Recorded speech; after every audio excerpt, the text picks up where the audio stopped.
This past month, I've had a lot of things going on behind the scenes that have to do with stress, what it does to our bodies, what it does to our hormones, our minds, and just how we look at stress in general. And when you start going down this rabbit hole of exercise and cortisol, you eventually land on a bunch of information about your nervous system. And one of the things you'll read is how just simply looking at water calms your nervous system.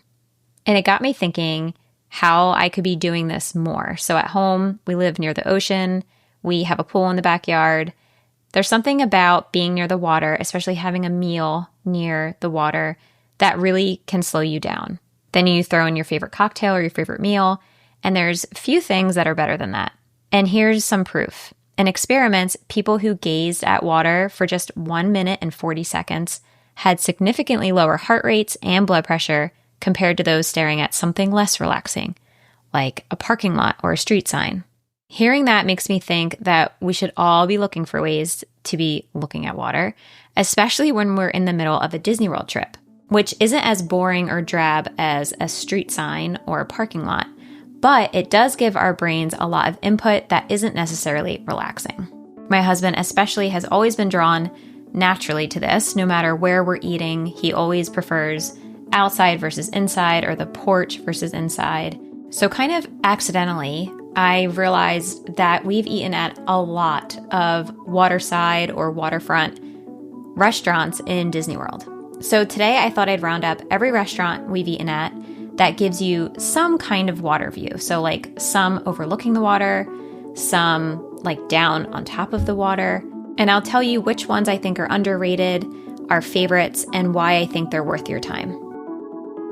Hello, and welcome to the Laid Back Magic Way podcast. I'm your host, Dana Stanley, creator of Laid Back Magic. As a mom of 3, I know how tough it can be to find time to plan a Disney World trip that doesn't leave you feeling stressed or overwhelmed. That's why I'm here, to help moms like you create Disney vacations that feel even better than they look on paper. Here, we're not chasing perfection, but creating our next favorite memories. So whether you're brand new to Disney or looking to go deeper into the details, this podcast is your go-to for simple tips, mindset shifts, real-life trip recaps, and expert insights to make your trip magical and manageable. New episodes drop every Monday, so be sure to subscribe so you never miss a moment. Okay, let's dive in. Today's episode is for anyone that's planning that one restaurant reservation that is just kind of more for the vibes than anything else. They're not really trying to find something that's close to a particular park. Maybe it's like we need one dinner, like we're missing one dinner on this day and I just don't know where to go. Or somewhere nice to eat before we head home.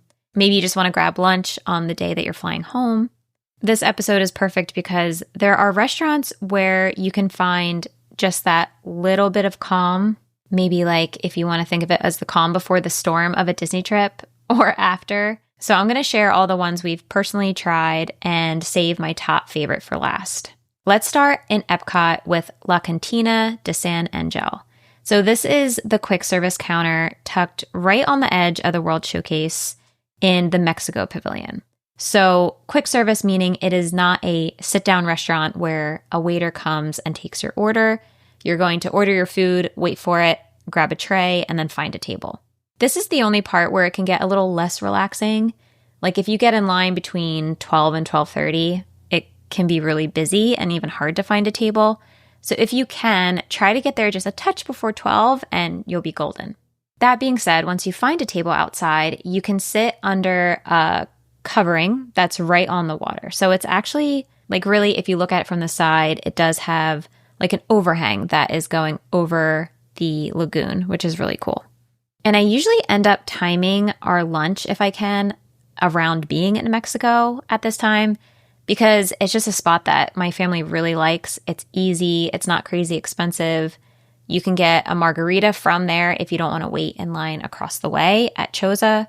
And my kids are just the type of kids, they go nuts for like rice and beans and guac and chips. So everyone's happy and excited for it.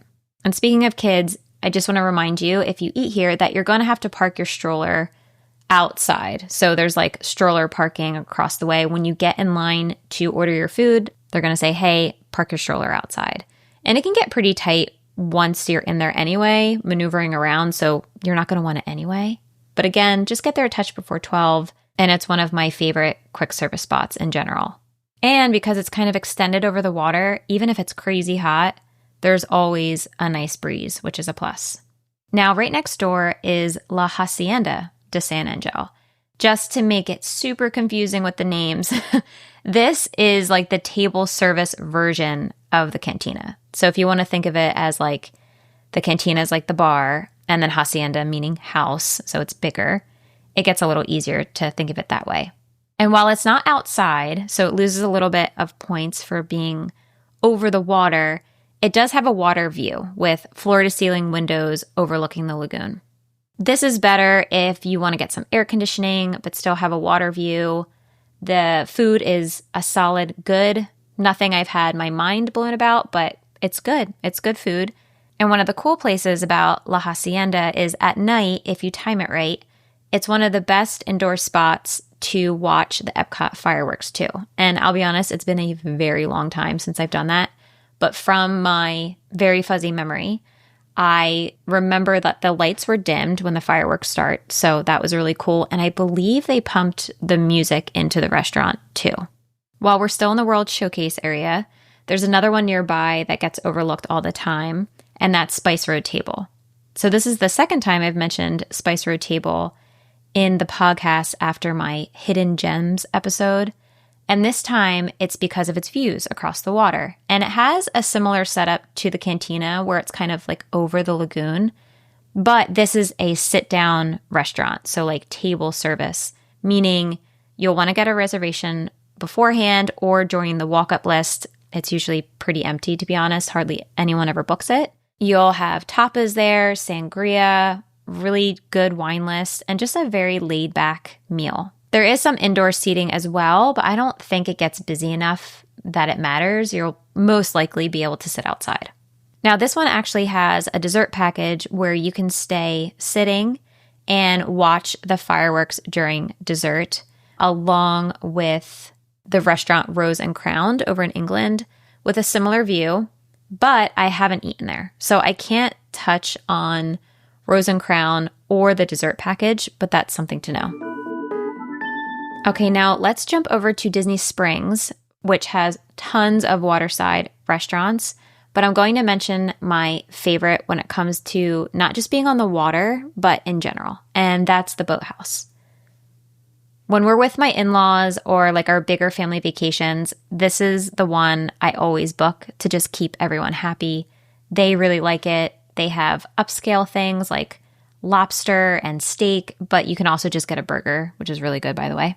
And while the inside is really fun with the theming, like it's very truly a boat house, and that makes it great for little kids to just look around, to look at all the details, and just has a really good theme. But you can also sit out back on the porch, or if you want to say it's a dock, I think it's more of a deck. So while the inside feels really big, the outside tables kind of feel like tucked in the back, which is nice.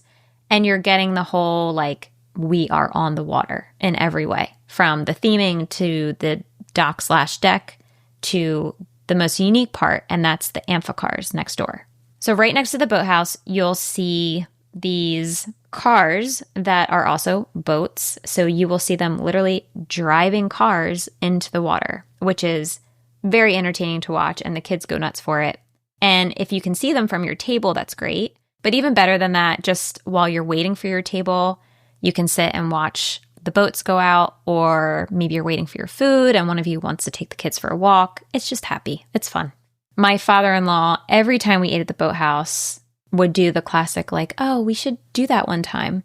And so on our last trip together, I was finally like, you know what? Let me just ask like how this all works. Because it was very kind of elusive. Like, did you need a reservation?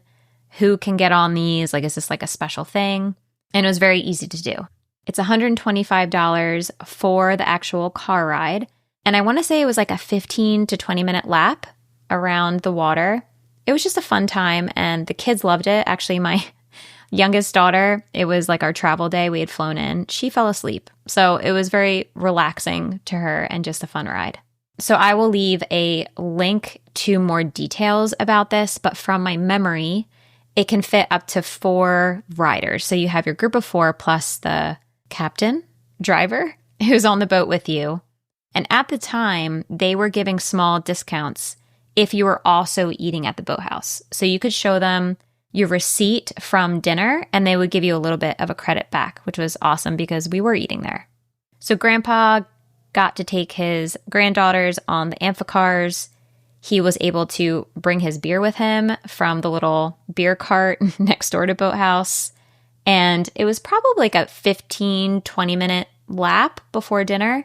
Just a fun time. Like if you're really into that stuff or you are a boat family, I think you should add it to your list. And just a little tip, if you can't find a reservation for the Boathouse on Disney's website, and you can usually find a reservation on OpenTable. Now let's go from one of the busiest dining spots like Disney Springs to one of the calmest, and that is Nomad Lounge in Animal Kingdom. So right off the path on your way to Pandora World, you're going to see Nomad Lounge just past Tiffin's, and honestly, you might miss it if you're not looking for it. And it sits along the river, so not like a huge body of water, I'll admit, but it is water nonetheless, even if it's like a little swampy, but it's water, okay? So it counts. And it does truly have a porch. So it's shaded outdoor seating. They have these really big booths, which is what I always request when we eat there. If you are a toddler parent, you know that sometimes kids do really well in booths and not in a high chair. So me and Colton will sit on the ends of like the 3-sided booth and then put all the kids in the middle so they can't get out. I bring stickers and coloring books, and I need to go back. I haven't been there in a while, and just talking about it, I'm like, oh, we are definitely doing that next time. They have signature cocktails, gluten-free churros, okay, that are better than the regular, like gluten-filled churros anywhere else in Disney World. So the good and bad news about this place is that you can't make a reservation ahead of time. So you have to kind of time it early or the wait can get a little long, but it's actually kind of nice because what I usually do is I will have, let's say, like a lightning lane for Navi River Journey around lunchtime.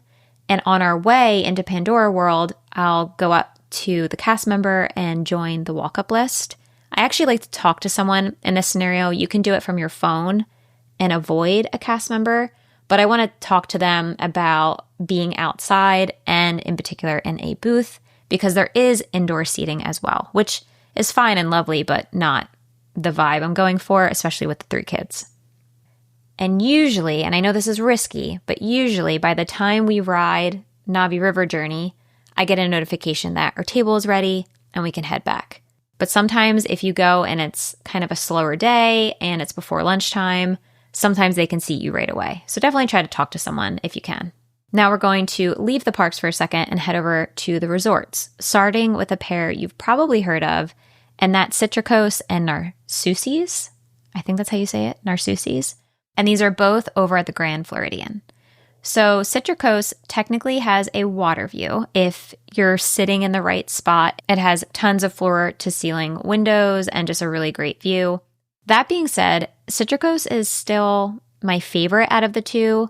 I think both are really good, but Citricos I just like a little bit more and has the upper hand when it comes to the menu, just for me and what I like. And since they've updated it with like subtle Mary Poppins themes, like it's really pretty. Because Citricos is inside the main building on a higher floor, so you're getting like a water view, but not necessarily water side. Whereas Narsousis is like all the way out onto the lagoon in its own building, like it's truly overhanging the water. I think if you're crazy about seafood, you might like Narsousis a little more. Again, I don't think you can go wrong with either. It's just like the vibe that you're feeling. Or if maybe you're staying at Grand Floridian and you don't feel like going outside to Narsousis and you want to stay in the building, I would go with Citricos. But check out the menu and see which one speaks to you. Either way, it's really nice, like before or after dinner, just a great spot to walk around the resort and, again, be looking at water. They're both on the pricier side since it's signature dining, but at least for these, I feel like you're paying a premium price, yes, for the food, which is delicious at both places, but also the actual location of where you are. And speaking of views you're paying for, my next 2 spots aren't as on the water as some of the other ones I've mentioned and are more just for like crazy views. So we're going literally like upstairs. Starting at the very top of the Contemporary at California Grill, you'll literally take an elevator up all the way. Like I was joking about the stairs, but we are going upstairs using an elevator. You're getting this view through, again, the floor-to-ceiling windows, and you're seeing all the way across Seven Seas Lagoon to literally Cinderella Castle in the distance. Actually, the last time we ate here, our table was against the window. It was like a really good table. We got very lucky. And the way I was sitting on my side, I could see it the whole time. It was just a really crazy view. Even though, like we've already talked about, I don't like heights, it didn't scare me. Like I liked this kind of view. And while you do see water a little bit, it is more like of a skyline view, if that makes sense. It's amazing to watch the fireworks after dinner. So like for a date night or an anniversary, anything special. And definitely for anyone that like appreciates a good view, California Grill is fantastic. And if you're more of a Crescent Lake person like me, which is the area around EPCOT, you probably know what's coming next, and that is Topolino's Terrace at the Riviera. Very much, again, not on the water, but we're going for a water view here. I want to say you're up on the 7th floor. I might be making it up, but it is the top floor. And they actually have doors that you can walk out to a special balcony. And it's really cool how much you can see from up there. My husband loves going out there. But the best part is it has a great character breakfast. And if you can't make it for breakfast, please try it for dinner. I know there aren't any characters, but if you're looking for something upscale, like in the same tier of California Grill, Citricos, Narcissus, and even better if you're staying at the Riviera, give it a shot. Like we were pleasantly surprised by how good the food was at dinner. Now this next one is one of the most relaxed probably on Crescent Lake, and I think it's very underrated. That's Trattoria Al Forno over on the boardwalk. This is the only restaurant on Crescent Lake where you can actually sit outside on the actual boardwalk, like the boards, and be served a sit-down meal. Breakfast is the best way to do it here because, again, you're on the actual boardwalk, which is like prime for people watching. And it just feels nicer than like the regular patio furniture. Like they have tablecloths, like real cloth tablecloths. And just watching everyone walk to EPCOT in the morning, it's just very special and relaxed. And I love the morning on the boardwalk. And I will say it's great for like a checkout day. Maybe you just want to have breakfast before you leave. But it's also really depressing because then you're watching everyone like start their day in the park and you're going home. And then because it's on Crescent Lake too, it's just more magical to begin with like watching the boats go in and out. The coffee is really good there too. Your kids can watch/chase some ducks, and it's really good for just being able to take them for a walk. Like if you're waiting for your food, it's easy to pop in and out since you're already outside. And let's keep the resort theme going to our next stop, which is Sebastian's Bistro over at Caribbean Beach Resort. And technically this one is steps from the water, not on it. But if you grab a window seat, you're going to see the lake.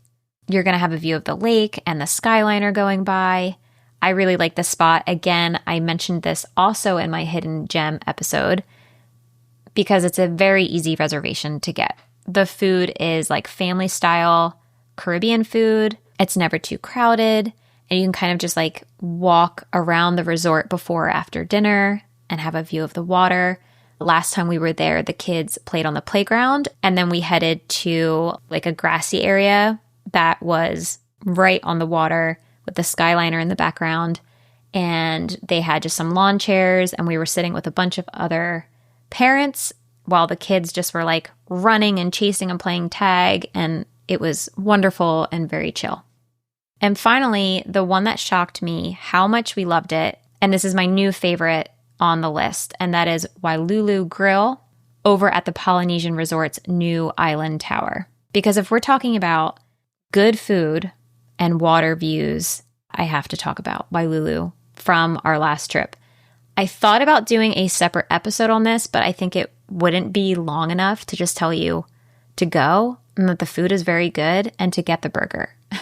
It's a cool spot because there is an actual like sandy beach front. We hung out in a hammock before dinner. We had sand in our toes, which is, always like just a fun vibe before dinner. Makes me a little anxious, but the kids really liked it. And again, just like Nomad Lounge, the good and bad thing about this spot is you can't make reservations ahead of time. So we got there pretty early and put our name in. I want to say it was maybe 4:30, 5 o'clock. And we were seated within 5-10 minutes. There is indoor seating, which I believe they call the reef. And then outside is beyond the reef, which is like very cute, like Moana. So we were beyond the reef. And we had a circular table kind of all the way on the end. But they have really beautiful booths as well. And it was really easy with the high chair. And just everything about the restaurant just feels nice and brand new. Like the bathrooms are very nice and the silverware was heavy. It was just a beautiful restaurant in general. And I'm not saying this lightly, that the smash style burger that I had there, I think is tied with the quote best burger I've ever had in my life. I'm saying that it's tied because I have to go back and try the other burger that I think was the best in my life, because it's been a while, and then I'll be able to say for sure. So I'll report back. But even if it's not, just such a good burger. So I'm on the menu now to read to you what it is. So this is the Wayfinder burger. It's 2 pressed patties, aka smash burgers, American cheese, onion jam, volcano sauce, sweet bun, served with mac salad or sweet potato fries, which is what I got. I got sweet potato fries. Those were also good. I got the burger just the way it comes. I didn't have any modifications. It was excellent. It was so good. I ate the whole thing. I think I let Colton have 1 bite. And then Colton got the grilled fish of the day. I do not remember what style of fish it was that day, but it comes with a green curry broth, jasmine rice, chickpeas, sweet potato. If you like curry and you like fish, that would be my second pick next to the burger. Now for cocktails, no surprise, I got the margarita, which was a hibiscus margarita, and it was good, solid fine, nothing that made me go crazy. Now I'm wondering, did recording this episode convince me to only eat on the water in Disney? Because it might have. And I'd love to know about certain spots that are on my list that I haven't tried. So that is Summer House on the Lake, which is on the lake in Disney Springs, Geyser Bar and Grill over at Wilderness Lodge, which I have heard very good things, and also the Three Bridges Bar at Coronado. So let me know which one of those on the list I should add for our next trip, and if there's something that you love to get, definitely let me know so I know to order well, and I will report back. Okay, thanks for listening to this week's episode, and I will see you next time. Thank you so much for joining me on this episode of the Laid Back Magic Way podcast. If you enjoyed today's episode and it was helpful for you, it would mean the world to me if you'd write a quick review. Your reviews help more moms like you find the show, and I read every single one of them. Seriously, thank you in advance. You can find me on Instagram at Somewhere Worthwhile, and I'd love to hear from you there. DM me if you have any questions about this episode or what you'd like to see in future ones. Until then, keep planning for your next favorite memory, and I'll see you next time.